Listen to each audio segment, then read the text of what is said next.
genuinely starting to think that having or possessing money is a curse. All these people who work really hard to get money, and then once they have the wealth, they get used to it, and then they decide they want more and more and more money, but they don't want to work as hard for it anymore. Like, they wanted the easy way, and it becomes really pathetic. And this is what happens with athletes who are getting naked and opening OnlyFans because it is easier and they earn more money doing that instead of working hard for it. Let's check out this video by Athletic Interest called Why Athletes Get Naked. This is Liz Cambage, full-time WNBA All-Star, one of the greatest players of her generation. Career earnings, $900,000. Earnings on OnlyFans, $1.5 million. In her first week. That's right. Wow. She made more on OnlyFans in 7 days than in her entire basketball career. She's not the only one. From track and field to bobsled, more and more pro athletes are joining OnlyFans to make a living. Even Douglas Costa and Nick Kyrgios. Now you might think the obvious. Even These men? athletes are selling their bodies for money, and the guys at Athletic Interest made a video about it to have fun with the research. But it's more complicated than that. Spicy We're not just Giovanni. talking about lower-ranked athletes, but Olympic champions, Wimbledon finalists, and Champions League footballers. Why That's would actually any of those really athletes sad. join a platform that is popular for pornography? How much money are they making? And what does this say about the current sports and creator economy? As it turns out, there is a much bigger picture. Welcome to Athletic Interest and the OnlyFans business of athletes. OnlyFans has managed to do something that most companies fail. They took something people were used to getting for free and convinced them to pay for it. The numbers speak for themselves. Over 350 million users, nearly 8 billion in revenue in 2024, and a large chunk of that went straight to creators. For comparison, that's $1 billion more than the combined salaries of every NBA player. Sure, there are way more creators on OnlyFans than players in the NBA, but it's also a lot easier to start an OnlyFans than to land an NBA contract. Yep. This is no career advice, by the way. The point is, the top earners make a lot I of... just hope that this whole video is not just promoting OnlyFans, because we really do not promote that here. The top earners make a lot of money. Like Sophie Rain, who shared a screenshot of her yearly earnings. Minus the fee, she makes roughly $3 million per month. But that's still ridiculous to what this guy makes. Sorry for all the numbers, but we're getting somewhere, promise. OnlyFans has just 42 employees. That works out to over $31 million in revenue per employee. That's more than Google, Apple, Meta, you name it. And since the company is completely bootstrapped with no outside investors, he took home nearly $500 million in dividends last year. So naturally, other social media platforms started to think, let's do subscriptions too. Elon Musk even changed the policy to allow porn on his platform. But subscriptions are only part of the OnlyFans business model. Despite It's such a looking sad like world other that we're social talking media about this. platforms, OnlyFans runs on a completely different business model. First, you won't find them on any app store. Apple's terms don't allow platforms with sexually explicit content, so OnlyFans operates entirely outside the app ecosystem. Most social media companies make their money from advertisers. But OnlyFans makes all of their money directly from their creators. And those creators get paid directly by their fans. OnlyFans takes a 20% cut, and the rest goes to the creator. That's more generous and more transparent than most other platforms. YouTube, for example, shares around 45%, and only with selected channels. Awful. Don't Yep. worry, we're not switching anytime soon. Now, OnlyFans didn't No, we're invent not. revenue sharing, and they have way fewer users than YouTube or Facebook. But there's one key difference. Because they are not on the App Store, they don't have to give Apple or Google a 15 to 30% cut of every transaction. And that's the only reason they can sustain the 80-20 split. If Apple was already taking 30%, there's no way OnlyFans could afford to pay creators 80%. Yep. So, almost by accident, they landed a competitive advantage. Better payouts and more control over the platform. And it gets better. Creators use other platforms to go viral. I and swear, I feel like I am watching an ad promoting OnlyFans and I hate every second of it. Because I hope none of you who are watching this are now like thinking, ooh, this actually sounds good. Because it doesn't. It's a trap. Like the top creators are earning money, but everyone else is not. It's the same with YouTube, kinda. Although with YouTube, you can just delete your channel and everything is fine. With OnlyFans, it's there and it's there forever. Like you can delete your OnlyFans page, but all those pictures are gonna be leaked and you will forever have those on the internet. link to their OnlyFans profiles. So OnlyFans doesn't need to spend big on advertising. They've basically outsourced user acquisition to their creators. Put all that together, and you get one of the most unique business models in the creator economy. But here's the question. Athletes make a ton of money anyway. Why join a platform popular for porn when you already get crazy salaries, prize money, and sponsorships? Or do they? Unless you're a global superstar like LeBron, Messi, or Simone Biles, the truth is most professional athletes earn surprisingly little. Let's take Olympic athletes as an example. The average That's actually really sad that you are an Olympic athlete and you don't earn any money. Like you literally need sponsorships and you need to advertise things and you need to earn money outside of whatever you are doing at the Olympics in order to sustain the fame, or like you need to get that fame, you need to get those looks, you need to get those views. It's insane. A field athlete makes around $15,000 per year from their sport. That's nothing. Less than a McDonald's worker in France who earns about $22,000 on minimum wage. And it gets worse. The International Olympic Committee, which earns over $7 billion per Olympic cycle, pays absolutely nothing to the athletes directly, even if they win gold. That's because the Olympic system was built on the idea that athletes should remain amateurs, competing for honor, not money. A rule originally designed to keep working-class athletes out of elite sport, and one that still affects how money flows in the industry today. We've actually made a full video about this. We'll link it in the description if you want to dive deeper. So how do Olympians survive? They rely on a fragile mix of three things. Salaries, if they are lucky.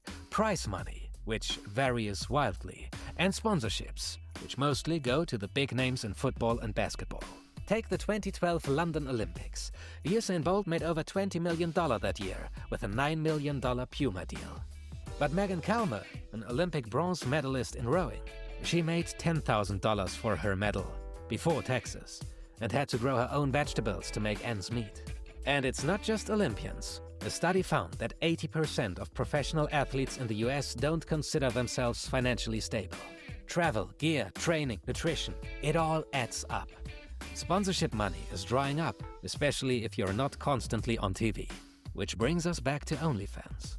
Because if you're a world-class athlete with a loyal fan base, but you're earning less than a delivery driver, why wouldn't you turn to a platform that lets you monetize your following directly? Speaking of building and monetizing a following... But like literally, it's so degrading thinking about OnlyFans as the option to get that money when they could a bit hustle and work outside of their athleticism, and if they have the fame and get on those reels, get on YouTube, make your own content, work a bit harder on that and start with that as a career. But if you want to be an athlete, an OnlyFan as well, I don't know if that's gonna work. Speaking of building and monetizing a following, if you're a creator, athlete, or business trying to grow online, you need to understand what drives traffic to your site. That's where today's video sponsor Ahrefs comes in. With their free Ahrefs webmaster tools. It shows you what's worth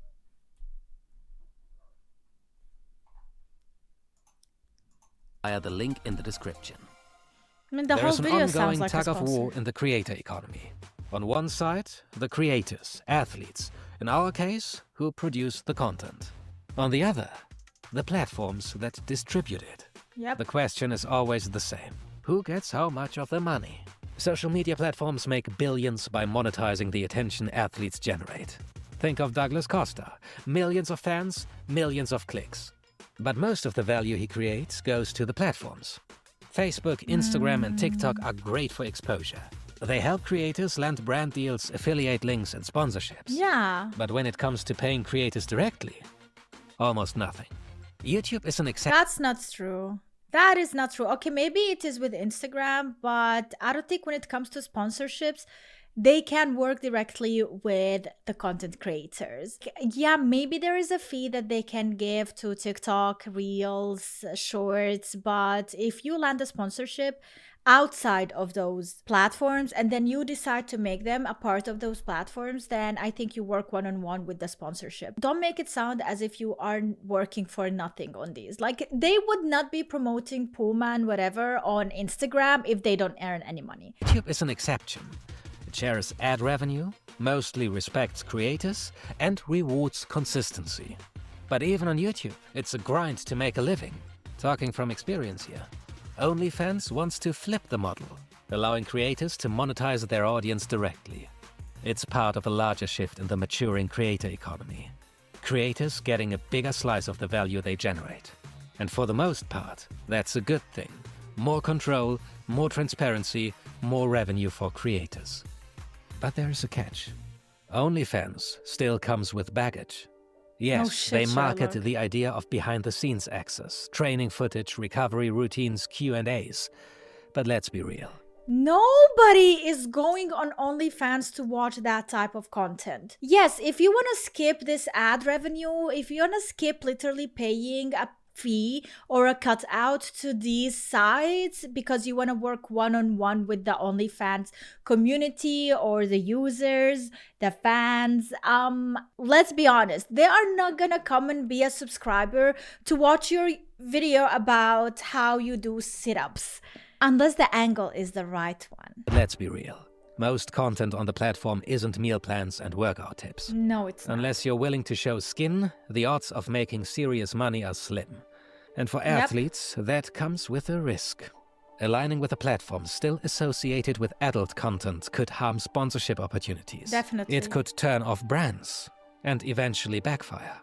Some critics also argue that it normalizes explicit content, or worse, pushes financially struggling athletes toward choices they wouldn't otherwise make. It becomes an ethical question.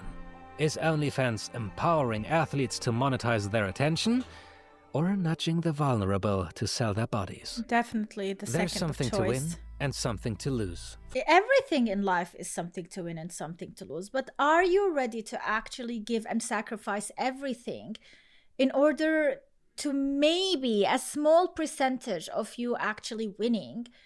It's really not worth it. You have so many stories of people who regret doing it and now they have made the worst choice of their life and there is no going back because they thought they're gonna be the one who are winning. When you can literally statistically go and see how many of those OnlyFans creators are winning and how many of them are losing, and then think about it. Is it really worth it? There's something to win and something to lose for athletes joining OnlyFans. But the biggest winner in all of this, OnlyFans itself, because there is a catch to why so many pro athletes are joining the platform.